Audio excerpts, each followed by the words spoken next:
Hello भक्तों, हर हर महादेव। सबसे पहले गणेश जी के चरणों में प्रणाम, कार्तिकेय जी के चरणों में प्रणाम, गणेश जी के चरणों में प्रणाम, माता गौरा के चरणों में प्रणाम, सभी देवी देवताओं के चरणों में प्रणाम, बजरंगबली के चरणों में प्रणाम। भक्तों, आज मैं शिव महापुराण के द्वितीय रुद्र संहिता का पाठ कहने जा रही हूँ, 6वां अध्याय कहने जा रही हूँ, जिसका शीर्षक है ब्रह्मा जी द्वारा प्रकृति के 49 तत्वों का वर्णन। ब्रह्मा जी बोले, हे ब्राह्मण, तुमने लोक कल्याणकारी यह बड़ा ही उत्तम प्रश्न किया है, जिसे भगवान विष्णु भी नहीं जानते। महाप्रलय के समय में जब स्थावर जंगम के नष्ट होने पर, जब सूर्य ग्रह ताराओं से रहित होकर सब अंधकारमय हो गया और चंद्र दिन रात, अग्नि वायु पृथ्वी जल कुछ भी नहीं था, प्रधान आकाश और अन्य तेज भी शून्य हो गया था, तब सुई से भेद करके योग्य निरंतर घोर अंधकार में वह एक सत ब्रह्म ही था, जिसको सत्य कहते हैं। जब सत असत स्वरूप कुछ भी नहीं रह गया तो, और जिसको योगी निरंतर हृदयाकाश से देखते हैं, जो मनवाणी से परे, इंद्रियों के विषय से रहित, नाम और वर्ण रहित, स्थूल तथा सूक्ष्म भी नहीं है, जिसमें ह्रस्व दीर्घ एवं लघु गुरु घटना बढ़ना भी कुछ नहीं होता। श्रुति भी जिसकी सत्ता को चकित होकर कहती है, वह सत्य ज्ञान और अनंत स्वरूप तथा परमात्मा परम पुरुष हैं, जो अज्ञान में और शोभायुक्त हैं, जो अमूर्त तत्व पर तत्व हैं, वही सदा शिव की मूर्ति है। इसी को पंडित अर्वाचीन और पराचीन ईश्वर की मूर्ति कहते हैं। उसने अपने शरीर से स्वच्छंद शरीर वाली, कभी नाश न होने वाली शक्ति प्रकट की।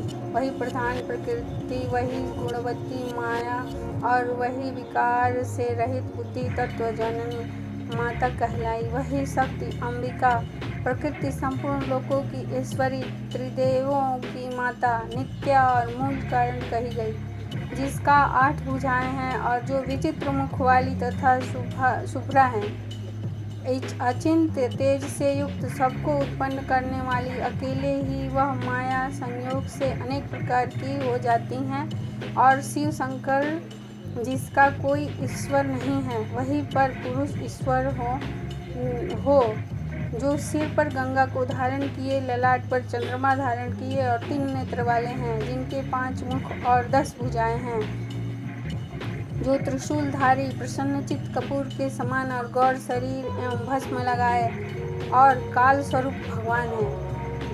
उन्होंने उस शक्ति को साथ लेकर शिवलोक नामक क्षेत्र की रचना की। उसी उत्तम क्षेत्र को काशी कहते हैं, जो परम मोक्ष की देने वाली और सर्वोपरि विराजमान है। उस क्षेत्र में परमानंद स्वरूप शिव पार्वती शक्ति सहित निवास करते हैं। हे मुनि, प्रलय काल में भी वह क्षेत्र शिव पार्वती से रहित नहीं होता, और इसी से उसको अविमुक्त कहते हैं। धनुषधारी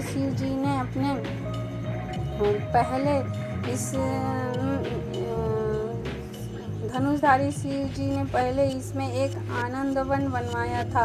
उस आनंदवन में शिव शिवा के रमण करते रहने पर, हे नारद जी, उन्हें किसी दूसरे पुरुष के निर्माण की इच्छा हुई, और उन्होंने सोचा कि हम इसका भार किसी दूसरे पर देकर शांति से काशी में केवल शयन करें।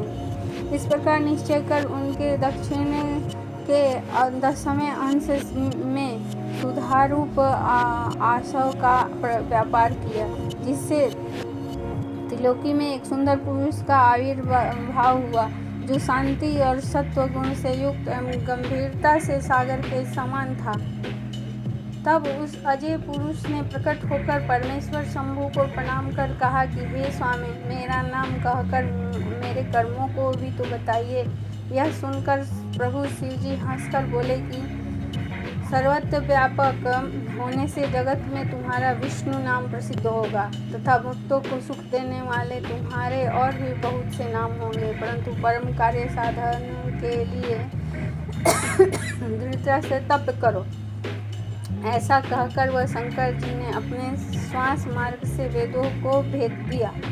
तब अच्युत मन विष्णु जी ने शिव जी को नमस्कार कर बड़ा तप किया और शिव जी अंतर्ध्यान हो गए। विष्णु जी ने 12,000 दिव्य वर्ष तक तप किया, परंतु तब से अब तक उन्होंने अपने मनोरथ कल्याणकारी शंभु का कभी दर्शन न पाया।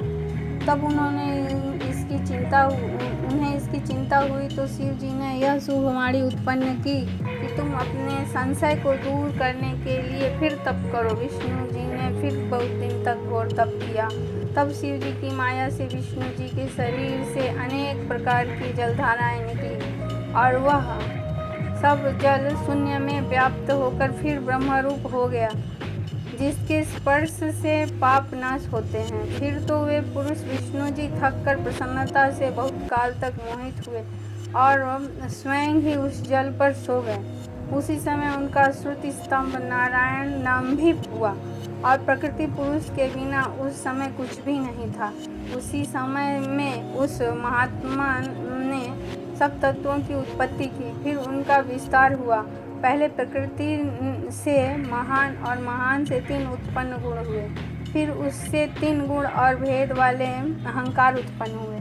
उससे तन्मात्रा, शब्द, स्पर्श, रूप, रस और गंध, पंचभूत पृथ्वी, जल, तेज, वायु और आकाश प्रकट हुए और उससे नेत्र, कान, नाक, जिह्वा और त्वचा आदि ज्ञानेंद्रियां तथा वाणी, हाथ, पैर, गुदा, उपस्थ ये कर्मेंद्रियां उत्पन्न हुई। इस प्रकार पुरुष के बिना यह सब प्रकृति का जड़ रूप कार्य हुआ। जो सब तत्व शिव जी की इच्छा से 24 प्रकार के हैं, ये सब एकत्र होकर ब्रह्म रूप जल में सो रहे हैं। बोले बाबा भोलेनाथ की जय। भक्तों, यहीं पे हमारा जो है 6वां अध्याय समाप्त हुआ। रुद्र संहिता का 6वां अध्याय समाप्त हुआ। भक्तों, आप लोग चैनल को सब्सक्राइब करें और लाइक करें, शेयर करें ताकि बहुत लोगों तक पहुँचे और सब उसका लाभ उठा सके। मुझे आप लोगों को सुनाने में बहुत खुशी होती है। धन्यवाद।